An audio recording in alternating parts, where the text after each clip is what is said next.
Paulit-ulit pong pinasasalamatan ni Marcus Smart ang Panginoon sa kung ano ang nangyayari sa kanya ngayon sa kanyang NBA career. Ayon pa mismo kay Marcus Smart sa isang interview, "I thank God every day because at any given moment, this could have been over for me." Dahil daw sa anumang sitwasyon ay posibleng matapos ng lahat para sa kanya. Si Marcus Smart ay bench player sa Memphis Grizzlies. Para bang doon na siya papunta sa isang veteranong na-fade na ang panahon. Pero nang siya'y kinuha ng Los Angeles Lakers, bumalik ang kalakasan ni Marcus Smart sa depensa. Matagal nang wala yung identity defense ng Lakers sa kanilang kupunan. Kabilang yon sa kanilang malaking problema.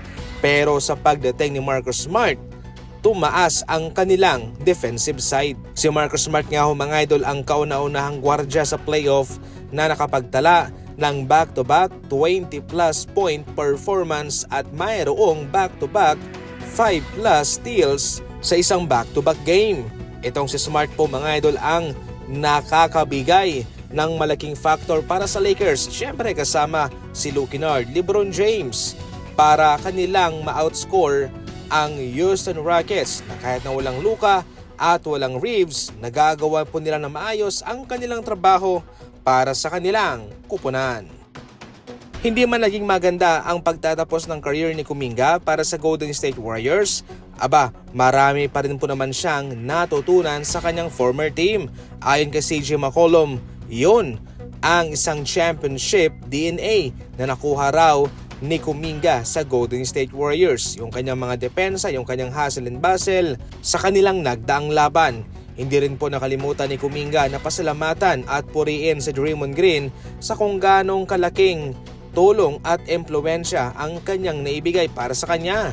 Natutunan daw ni Kuminga kung ano ang kanyang ginawa sa kanilang laban versus Knicks na siyang nagpanalo sa kanila kay Draymond Green. Si Draymond Green ang kanyang naging mentor mga idol at nakuha niya ang kanyang nagagawa sa kay Draymond Green. Hindi man nag-click ang kanilang chemistry sa Golden State Warriors mga idol, especially kay Kuminga. Ito ay nagpapakita lamang na mas bagay si Kuminga sa sistema ng Atlanta Hawks at hindi mismo sa sistema ng Golden State.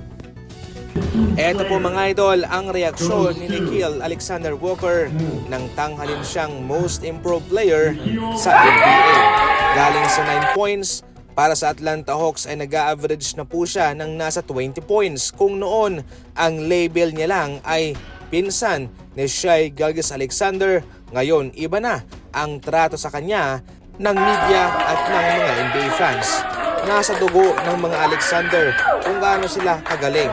Etong si Nickeil Alexander-Walker, ngayon lang mga idol lumabas ang kanyang totoong potensyal na kaya niyang bumuhat ng isang kupunan, na kaya niyang tumayo sa sarili niyang paa, sa sarili niyang pangalan at hindi lang basta-basta na pinsan ni Shai. Ang award na ito mga idol ay paniguradong makakaapekto sa kanyang susunod na kontrata kung saan pwede po siyang makademand ng malaking halaga.